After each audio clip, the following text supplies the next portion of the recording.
All right, everyone, welcome. Thank you so much for joining us this afternoon. My name is Alessandra. I am the Associate Director of Programs and Events at Trinity in the Alumnae office.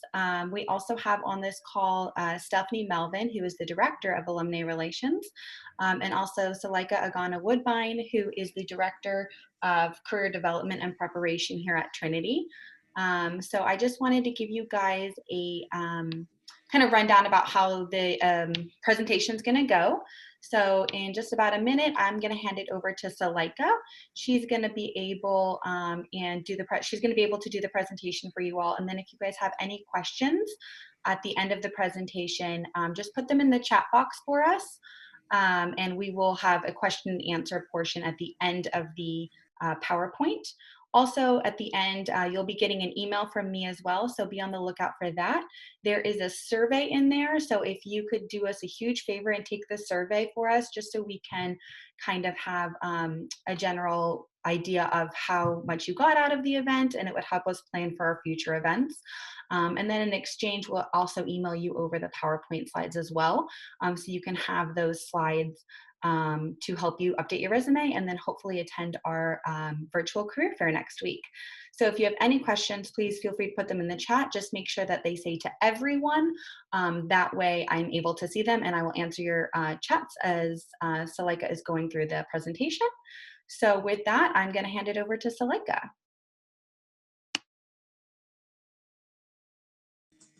Awesome. Thank you so much, Alessandra. So hello, everyone. My name is Suleika Agana Woodbine, and I'm the Director of Career Services at Trinity. I see some familiar names on the call right now. You may have emailed us in the past couple of days sharing interest in attending the virtual career fair. So I'm really excited that you are joining this resume workshop today. So just a couple of housekeeping, as Alessandra mentioned. The beginning of the workshop, I do like this to be engaging. So at the beginning of the workshop, we are going to do a bit of an icebreaker. And at that time, I'll encourage you to unmute yourselves or provide commentary in the chat box as we're going throughout the presentation.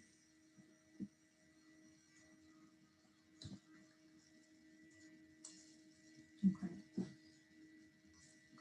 So as I mentioned, my name is Suleika Agana Woodbine, and I'm the Director of Career Services. And then also in our office is Elva Lobos, who is our Career Services Coordinator.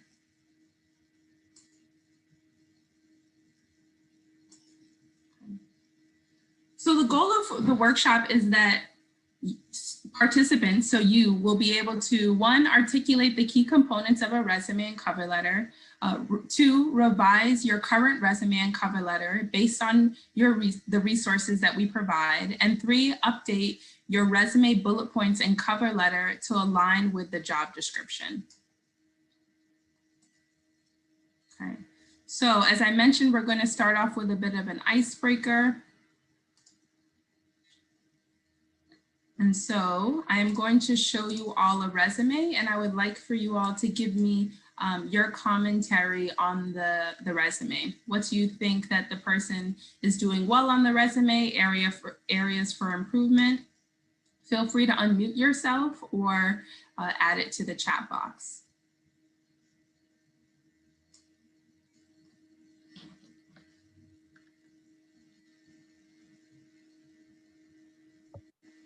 I don't think the 1, 2, 3, 4 looks clean. That's not. Yeah, that doesn't look very clean with the numbers in it.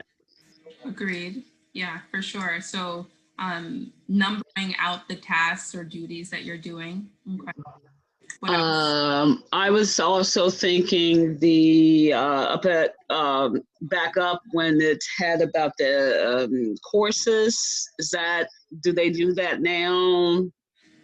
Yeah, so that's a good point. So if you're going to include resumes, you're going to include courses on your resume. You only want to include relevant courses. So for instance, let's say you're going to go into the psychology industry and you have specific courses related to maybe working with like young adults or something you think would be applicable for you teaching, you can include those courses. But that's mainly for recent graduates or individuals that don't have as much experience. That speaks to transferable skills. I'm looking at the nickname she has at the top also. No nickname. I don't think. Agree. Yeah, Nini doesn't need to be on the resume, right? I would What do you also, all- I would also say that she has helped old people. I'm not sure if that's a good term. Mhm.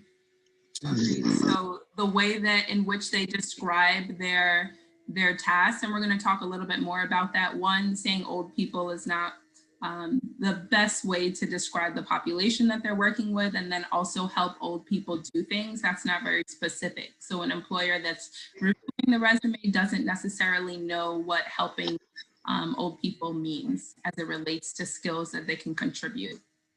I speak English too is not the appropriate way of saying that you speak a second language. Agreed. Yes, for sure. And what do you think about the picture? Oh no, I don't think you put those in resumes anymore. No picture. Yes. So yeah, you definitely don't want to include your picture on your resume. Oh, You okay. want the employer to be evaluating based on the skills that you can provide, your educational as well as professional experience. So you do not need to include a picture of yourself on the resume. Also, I want to note where it says a reference is available upon request, you don't need to include that on your resume as well. If an employer asks you to provide references after you've gone through the interview process, you can certainly with that, but it does not need to be on your resume. That's antiquated. And it looks like her dates aren't lining. Like she has her dates on the far left, and then she has a date at the bottom, towards the middle there on the right side. But what does her say? What does that email address say? Yeah, so you mentioned two things. One, the formatting is not aligned and uniform. So the format is certainly not aesthetically pleasing. And then also her email address is unprofessional, dominicanmommy@hotmail.com. Oh, that's okay. Yeah, I mentioned that too in the chat. I noticed that as well, the email address. Yeah. It's unprofessional, yeah. Any And other I also mentioned, oh, I'm sorry. Yeah, go ahead. I also noticed that she has experience listed twice, but it's also one is in uppercase and one is lowercase. Oh, So there's like a lack of consistency with the Mhm. way it's visually, it reads. Yes, for sure. You want everything to be uniform on the resume. yeah. Any other thoughts? Yeah, I'm looking at education, and line 3 and 4 definitely don't need to be there. So expected graduation, it depends on if I pass all my classes this semester. And the GPA is a 1.9. You only want to be including your GPA if it's above a 3.0.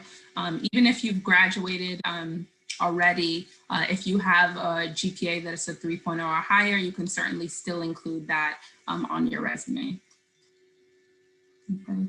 The last thing that I just want to note is the address. So you do not need to include your address on your resume. You can include the city and state, but you don't need to include the full address. This can actually work against you.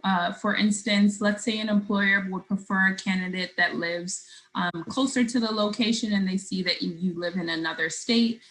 You may be discriminated against for the position because you don't live that close. So if you want to include a location, you can put the city and state, but you don't need to include your full address. I personally only include relevant contact information that they need. So the phone number, my email address, my LinkedIn, and my name.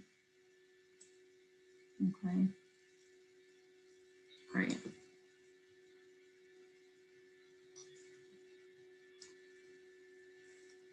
Okay, so thank you everyone for participating in the icebreaker. I like to do this when facilitating this workshop because oftentimes individuals don't realize how much they already know about resumes. And so I really want to empower participants in this resume workshop to just understand that they do know a lot about resumes. It's just a matter of just applying those things that you already know. And then throughout this workshop, I'm going to provide some additional tips to help you enhance your resume.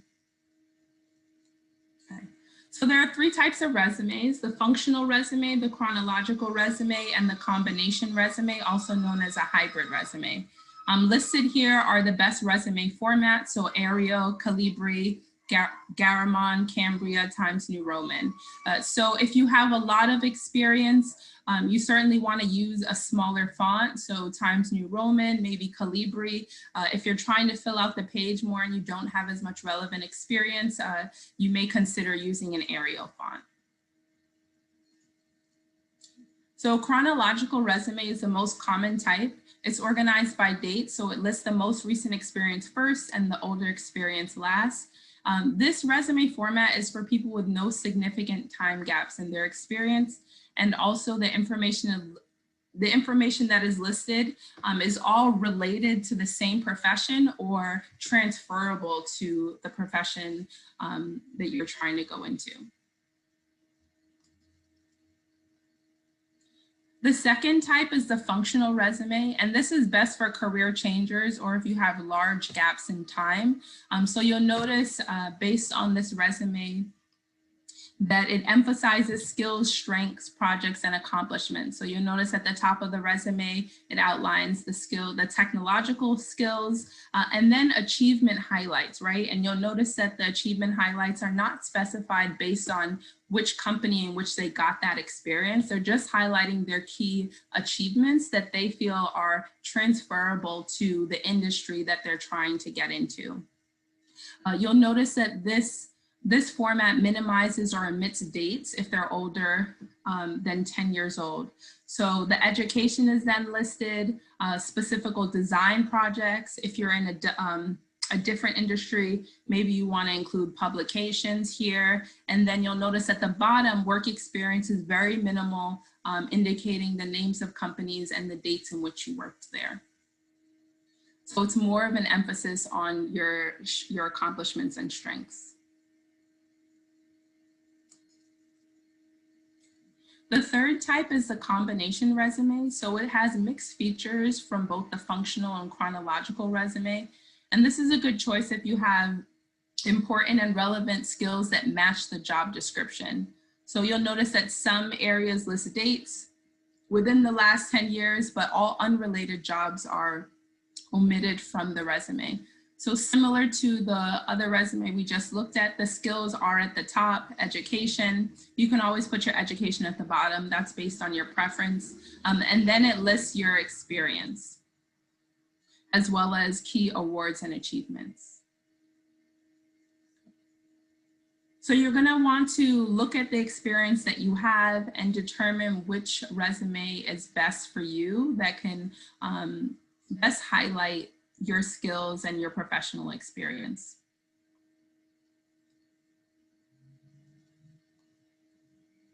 One additional thing that I would like to note is that sometimes when people are looking at their resume and they have like a number of years of experience, but the experience is spread out, maybe they had worked in a specific industry, let's say social service industry, in 2020, but then the last time they worked in that industry was 2015. And then prior to that, they worked at that industry again in 2010.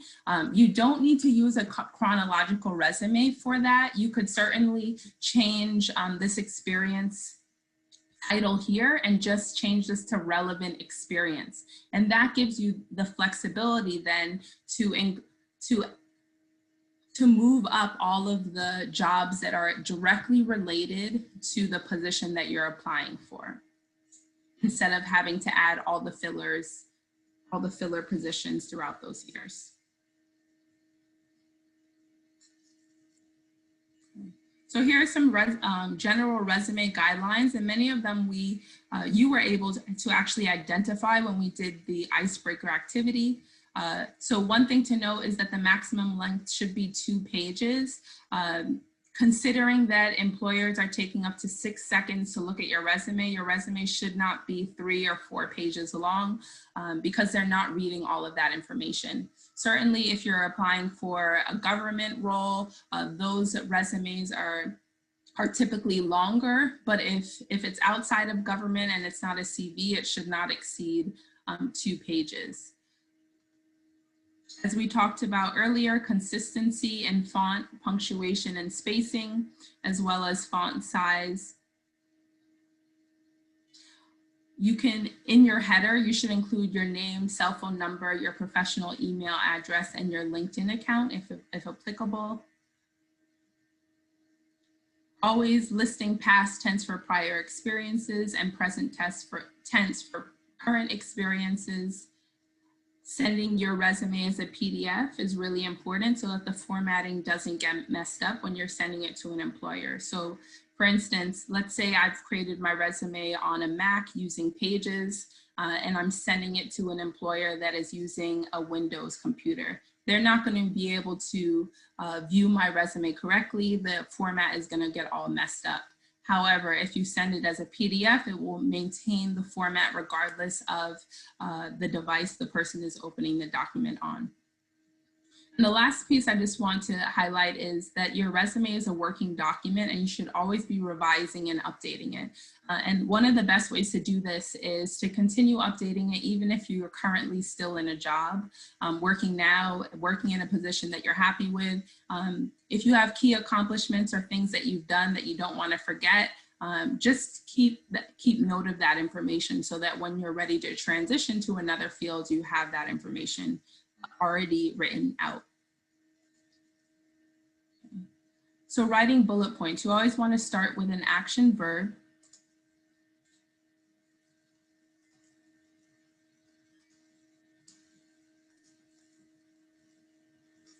And here you'll see an example of a bunch of action verbs.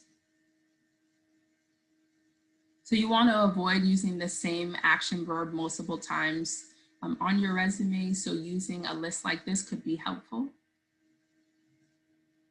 because they provide several different ways to say the same thing. So for instance, for problem solving, maybe for one job you're writing analyze, and for another position you're saying diagnosed.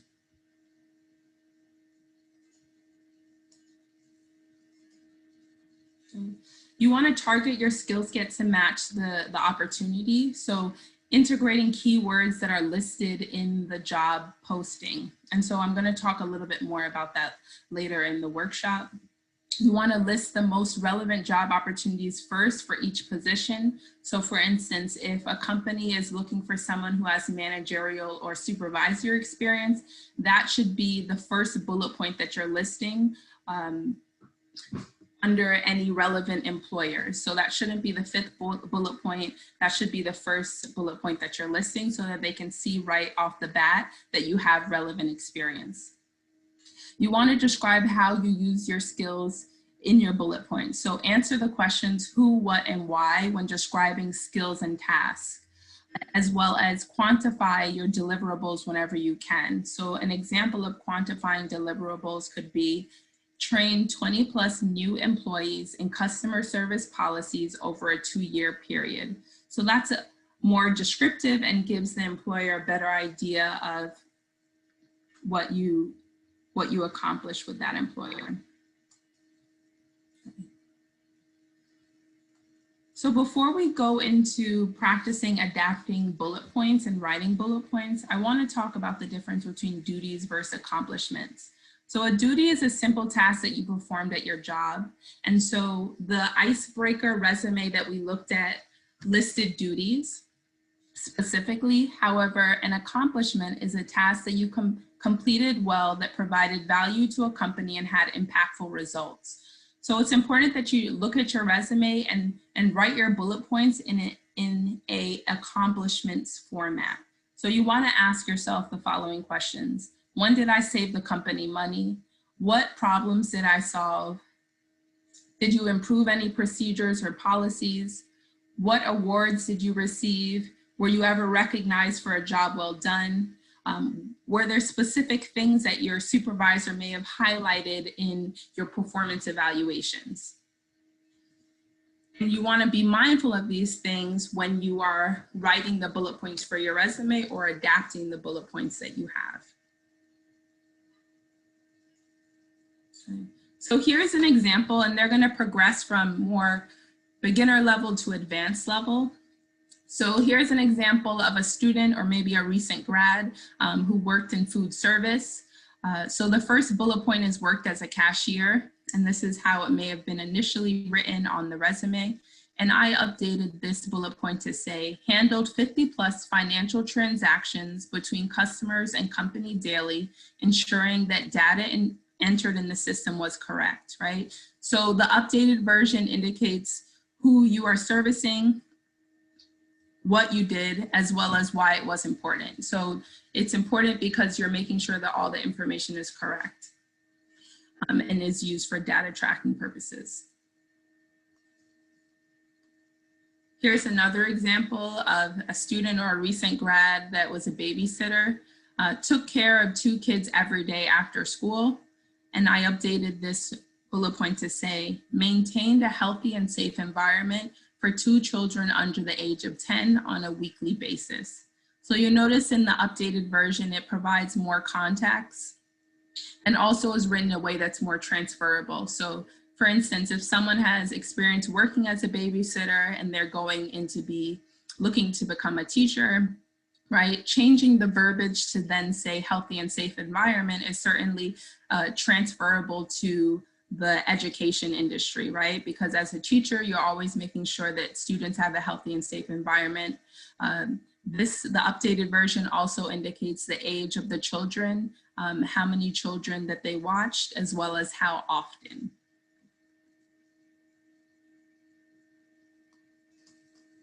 Okay. So here's a mid-level example for a wellness program manager. Developed educational curriculum for participants, and I updated it to say, developed educational curriculum for 12-week wellness programs to enhance participants, the age of the participants, 25 years old to 40 years old, knowledge about health topics.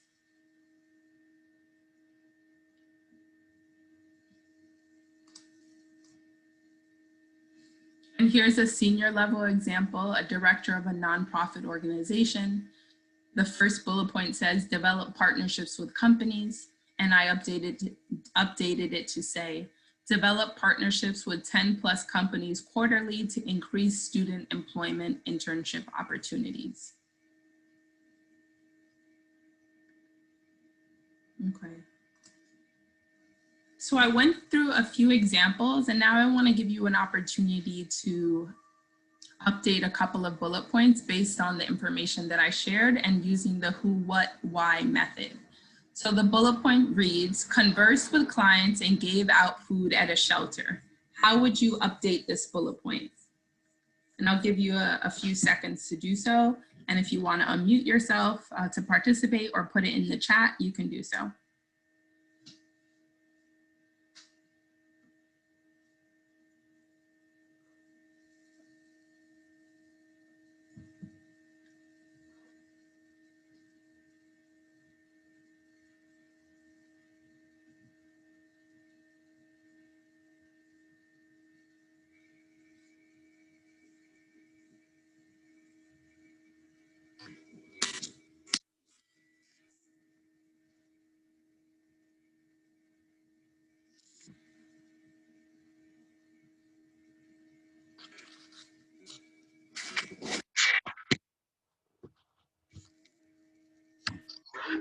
Could you possibly say interacted daily with 20+ clients while providing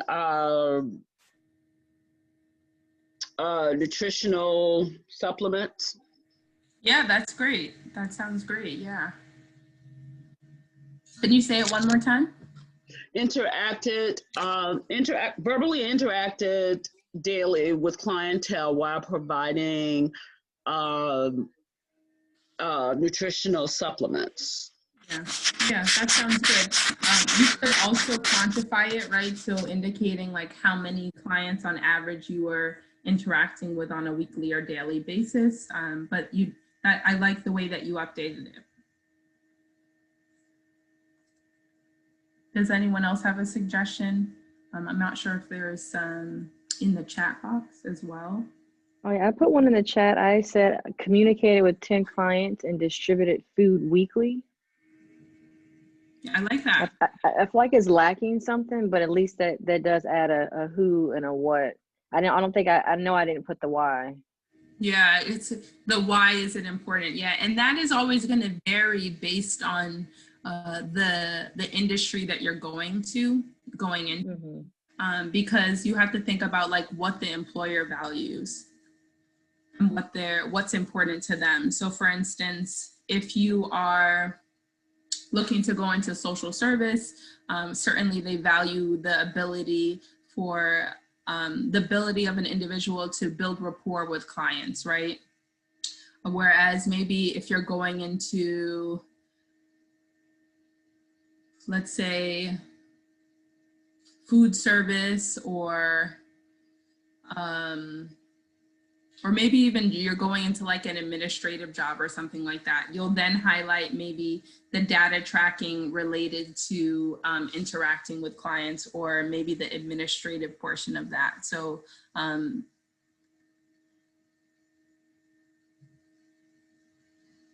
does anyone else want to provide an updated version before I review how I updated it? Okay. So the two examples are very similar to what I put. So I updated it to say aided in the distribution of 50+ meals while providing words of encouragement to people in a shelter. I like that. I really like that because you're adding a sense of what's the word am I looking for? Like when you say providing words of encouragement, because I believe like sometimes even for myself, you start to feel like you can't be as human in a resume. So I like the fact that you guys provide that's somewhat of a humanity within the resume. If that makes sense. Yeah.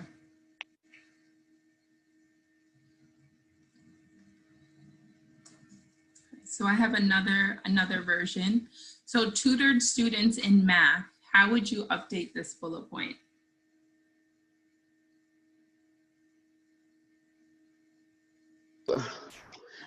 Provided weekly supplemental instruction to 10 students in consumer math for 6 weeks, for a 6-week period. I like that. That sounds good. You're good. Quick too. I like it. Look, I'm in education, so that one. Oh, see, that's good. I love that. How about administer? No, it's tutored wouldn't be. Okay, I need to think on it more. Okay, you guys could take some more time.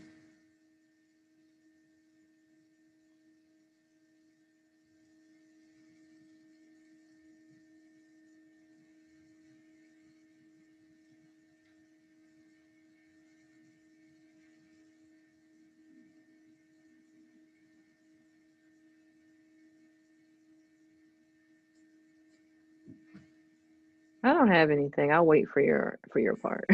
Okay.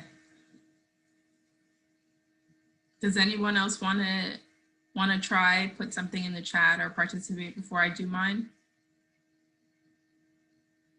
Okay. So I updated it to say identified challenging areas for middle school students and developed study material that improved their comprehension of math content. So one of the key pieces that I added in this bullet point was the assessment piece, right? That's always a part of tutoring that sometimes people don't always identify or include. So identifying the challenging areas. I've emphasized that they're working with middle school students. I'm also talking about my ability to develop curriculum or study materials, and ultimately that helped the student improve their comprehension of math content. And so this could actually be quantified some more, quantified by saying, if you know that the student that you tutored improved their score by a certain percentage, you can certainly include that, improve their comprehension of math content, which resulted in a 20% increase in X scores or something like that. Any questions about the updating the bullet points?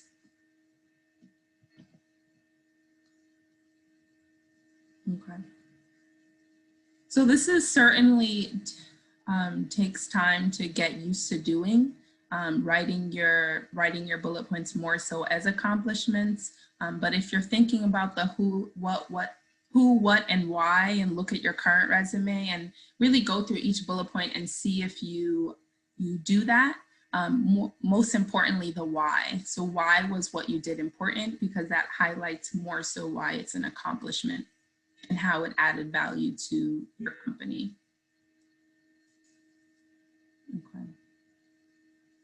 So the next thing I wanted to talk about was an applicant tracking system. So an applicant tracking system is a software application that enables the electronic handling of recruitment and hiring needs.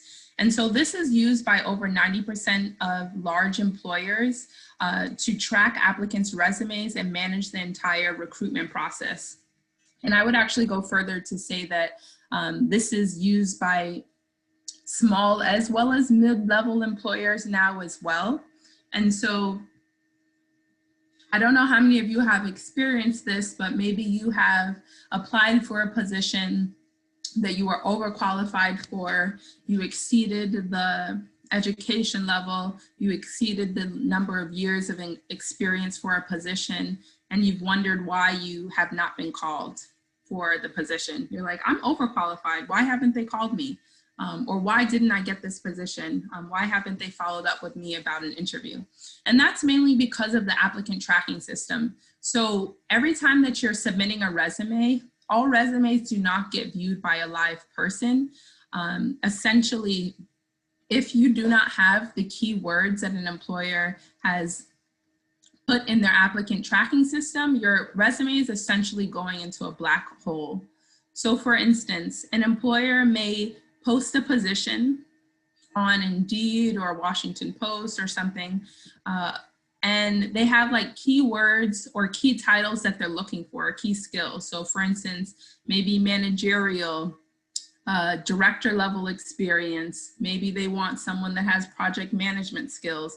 So when you submit your resume, ATS is scanning your resume to see how many of the key skills and titles you have in your current resume. And so essentially, if let's say they scan your resume and you have only a couple of the key skills and your resume gets a 50% match score, your resume is not being viewed by a live person. HR and recruitment only reviews resumes that have typically a 90% or higher match score. So this is why it's really important that you're tailoring your resume to the job description, because while you may have relevant experience, you don't have the keywords any of the keywords they're looking for in their resume, so it's not being scanned and showing in alignment.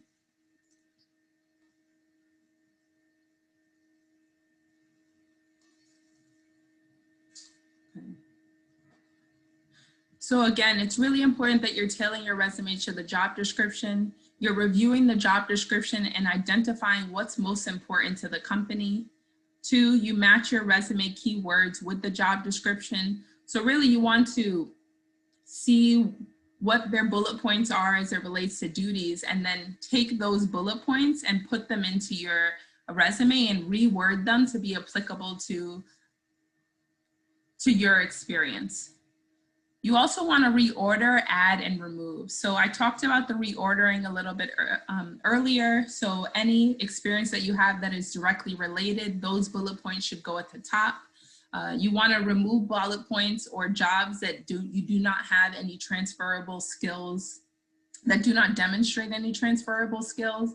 And then you also want to add bullet points that you feel like are applicable for that specific position.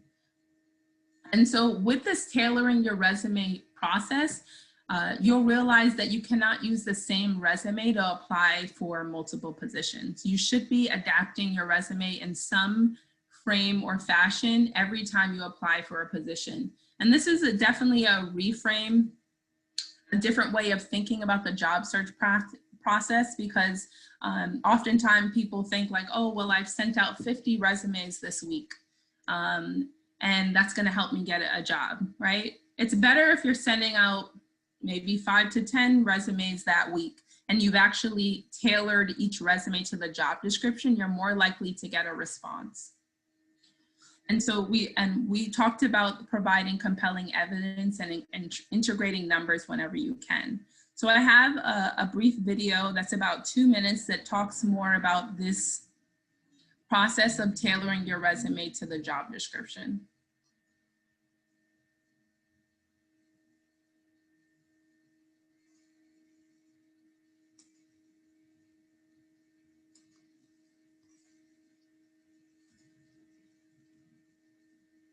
It's just another check that you need to make. Now on to tip number 3. Tip number 3 is all about highlighting the buzzwords and using them. While you're writing your work experience and describing your job descriptions in your resume, you want to first look at the job description in detail, take a highlighter, and start highlighting the exact keywords and buzzwords that the job is asking for. Because what you're going to do is then take those same buzzwords and keywords and then match them onto your resume, meaning start to formulate your sentences based on what the job description is about. When the hiring manager actually looks at your resume, they can see that there's a clear indication that you are a good match for the role because your experience matches up to the role. Now moving on to tip number 4, speak in the hiring manager's language, not your own. And this is pretty much an extension of tip number 3, but what I mean by that is you really want to mimic the words that are used in the job description. Because when a potential employer reads your resume, they want to read it in a way that it's quick, it's easy. Really, they're just skimming it. They're not even reading it. And so they want to make sure that they pick up on the key words that they require for this job. So if you are able to catch on to those buzzwords and incorporate them in the phrases that you put on your resume for your job experience, then that's only going to help you. So for example, if a job description says something like, prepare financial statements, then you're going to put it in your resume and you're going to say, prepare financial statements on a monthly, quarterly, and yearly basis. So you're just finishing off the sentence and giving it a little bit more detail and tailoring it to your specific background and experience. Tip number 5 is all about your accomplishments. This is an area that I find is key to really standing out from other candidates in a job search process. And a lot of people don't even bother putting in their accomplishments for whatever reason. So you want to be different. You want to reflect and actually think about your most recent accomplishments in your current role, your most recent role, and in your previous roles. And an accomplishment is anything where you've saved time, saved money, improved processes, improved profitability, anything that's helped your company or department in some way, shape, or form. And ideally, that is quantifiable. I'll get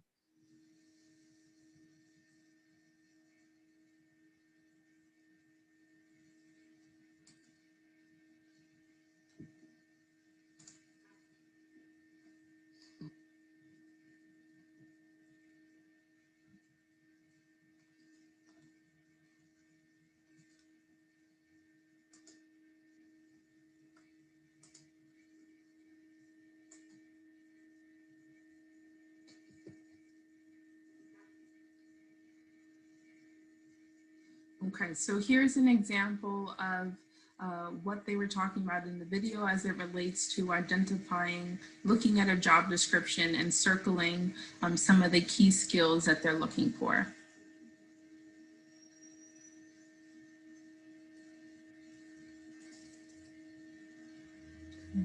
So as it relates to writing your cover letter, you want to make sure that your cover letter is not repeating everything on your resume. So you should be highlighting new information. So you want to make your cover letter personalized as much as possible. So always include the name of the company and position in the first paragraph. Include a name after the salutation when possible. So learn the name if it's not clearly outlined on the job listing. So go on Google, LinkedIn, or even call the company and ask them the name of the person that you would potentially be reporting to so that you can make your cover letter more personalized. And if you cannot find that information, you can just put Dear Hiring Manager. Okay, so another piece is providing examples of key accomplishments to paint a picture for the employer. So maybe on your resume, you've mentioned your ability to develop curriculum or something like that, right? Develop curriculum for a class. And then on your actual cover letter, you can talk a little bit more in depth about how you went on developing that curriculum. Maybe you conducted extensive research, and if you have key information as it relates to how that curriculum impacted that class of students. Maybe it resulted in an increase in scores, or you got positive feedback from administration. So those are the types of things that you want to include in your cover letter. You don't want to take the bullet points from your resume and then copy and paste them into your cover letter in paragraph format and just repeat the same thing. Another piece is that you want to speak to the mission of the company, and that's certainly a good way to make it a little bit more personalized. So oftentimes in the first paragraph, I'll mention a statement about the mission of the company as it relates to my experience.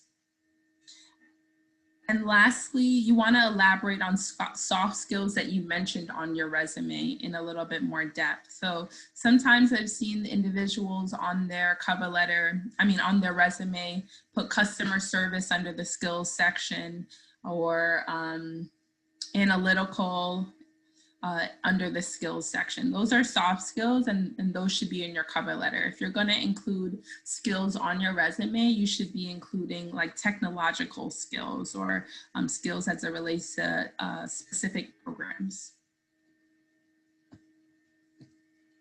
And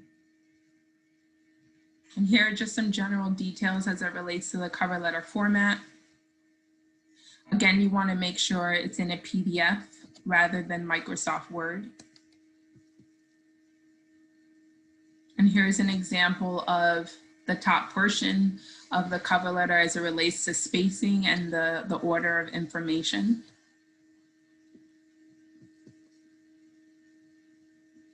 And this template here outlines what should be included in each paragraph.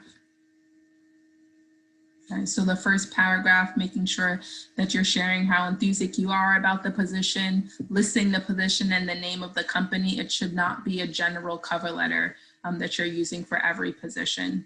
Share how you learned about the position, whether it be on a specific website or if you were referred by a specific individual. And then in the second paragraph, this is where you're painting the picture for the employer and highlighting key accomplishments and really creating a story and being a little bit more descriptive. And so depending on how much information you want to share, you can do that in two brief paragraphs in the second and third paragraph. I've also seen people in the second paragraph or third paragraph bullet point their accomplishments, which is something that you can do as well. And then in the final paragraph, you're just wrapping everything up and just, again, sharing how eager you are about the position and letting them know that you're interested in hearing from them regarding an interview. Okay. So I'm going to switch gears a bit because as it relates to updating your resume, the purpose of updating your resume is really to network and job search. And so you may have received correspondence over the past few months regarding Handshake, which is a new platform that we're using for internships and jobs. And this platform is open to alumni. And so the Handshake platform itself has over 400,000 employers of all shapes and sizes, including 100% of the Fortune 500 companies.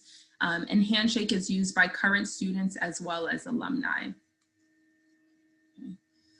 So one of the key features in Handshake is peer messaging. So it allows you to tap into a network of experienced students and alum to get relevant advice on your career journey. So for instance, maybe you want to connect with an alumni from another school that has that had a similar major as you and get a better understanding around what their career journey is and their experience. And maybe they've worked at an employer that you're interested in working at.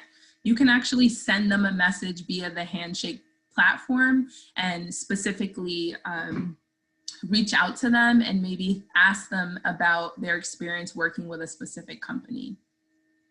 Another great thing about Handshake is that There are company reviews listed from people that have worked there in the past. So let's say you're interested in working at X company, right? But you're not really sure about the company culture, or you have questions. I would recommend that you go onto Handshake, look up the company, see if there are any reviews listed and read those reviews.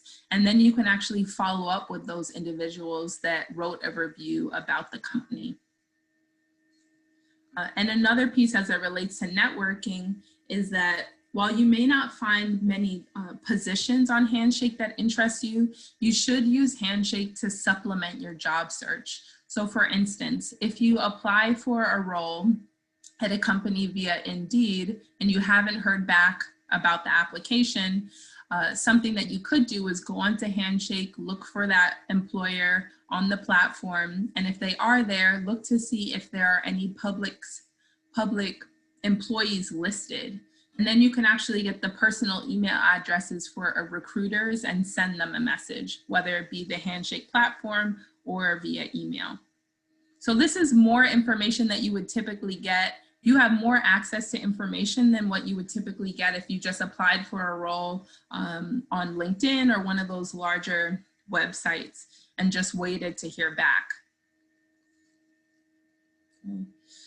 Another piece is that Handshake is what we use for our virtual career fairs, and we will continue to use Handshake for future events, including info sessions with employers.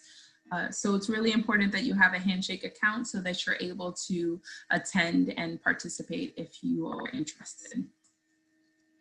So as it relates to career fairs, we do have a virtual career fair coming up this Thursday on November 12th. It's from 1 to 4 p.m. And this is a great way for you to connect with employers virtually.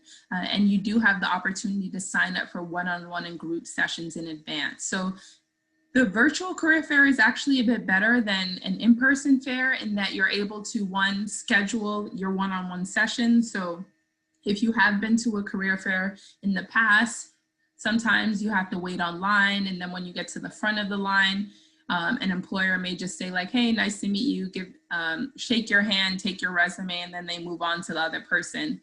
And it's not as personalized. The one-on-one sessions are 10 minutes each, and they will be specifically between you and the employer, video capability as well as audio capability within these sessions as well. So if you wanted to show your video, you could. And have that conversation with the employer. There are also group sessions in which employers will be sharing information regarding current opportunities that are live now, or opportunities that will be available in the future, and just providing general information about their company. And so if you are interested in attending the virtual career fair, I would recommend that you just take a picture of this flyer now with your cell phone. It does include the link to register. And this information is also on the Trinity website, and Alumni Relations will also be following up with you with this information as well. But the career fair is next week, and you want it to ensure that you're able to sign up with employers. I would recommend that you activate your accounts to do so. Okay, and then here is, you can actually scan this QR code with your phone, or go to trinitydc.joinhandshake.com to create an account. And so as an alumni, you'll create an account and make sure that you connect with Trinity Washington University. There's other Trinity colleges out there, so you want to make sure that you're connecting with Trinity Washington University, and then I will get a notification via Handshake that you want to connect with our school, and then you'll be approved.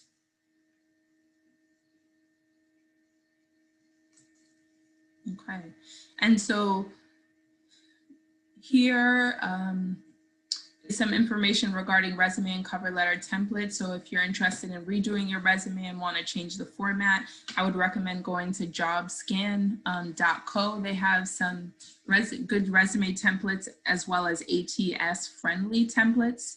You could also go to tinyurl.com/TrinityCS templates for a bunch of templates that I've compiled for students and alumni to use. Just make sure if you're using one of the templates, you make a copy of it and don't edit the document directly.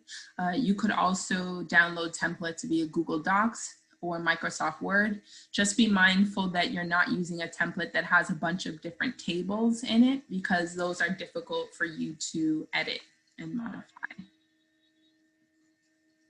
Okay.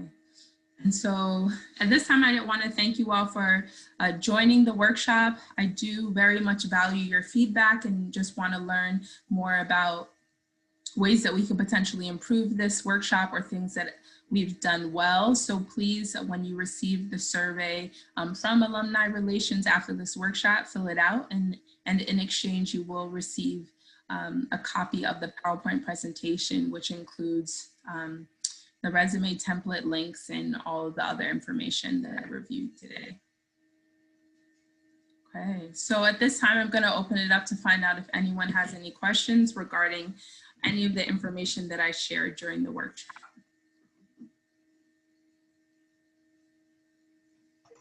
I mean, I don't have any questions, but I want to thank you for doing a wonderful job with the PowerPoint.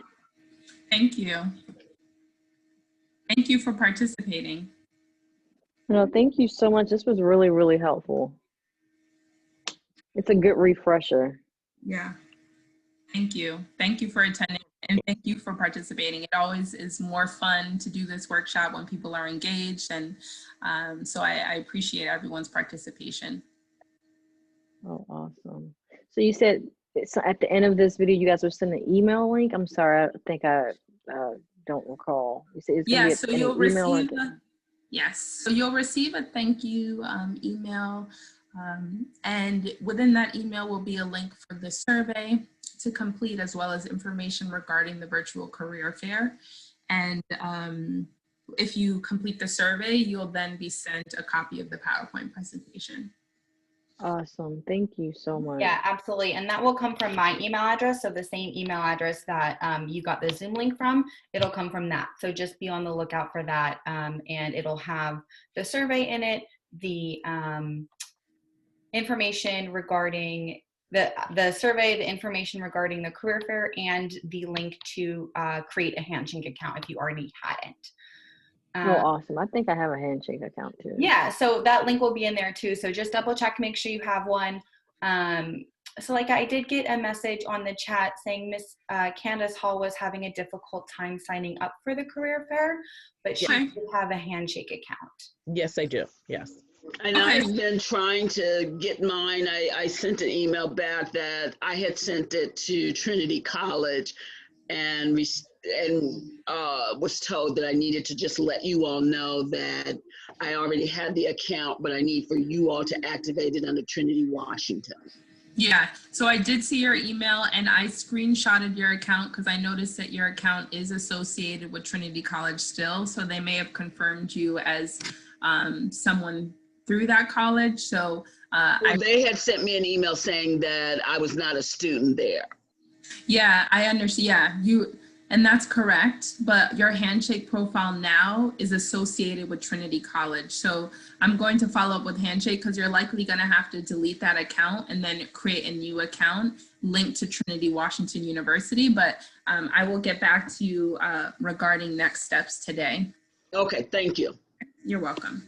All right, bye-bye. Any other questions? We have about 5 minutes left with Suleika. Well, I have to unfortunately go because I have a 1 o'clock webinar that I have to jump on. Good. All right, Thank you so much for joining us.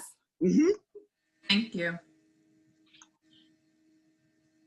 Anybody else have any other questions? Otherwise, just be on the lookout for an email from me with those links and the survey link, the Handshake account link, and the virtual career fair link. Thank you. Thank you both so much. Thank you.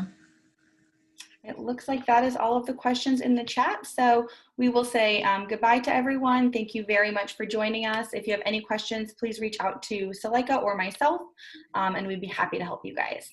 I will stay on the chat if anyone else has anything they'd like to say, but I think we'll say goodbye for this afternoon. Thank you all so much for joining us. Thank you, everyone. Have a good weekend.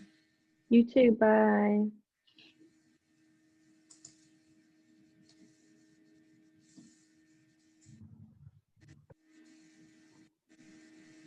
Cool.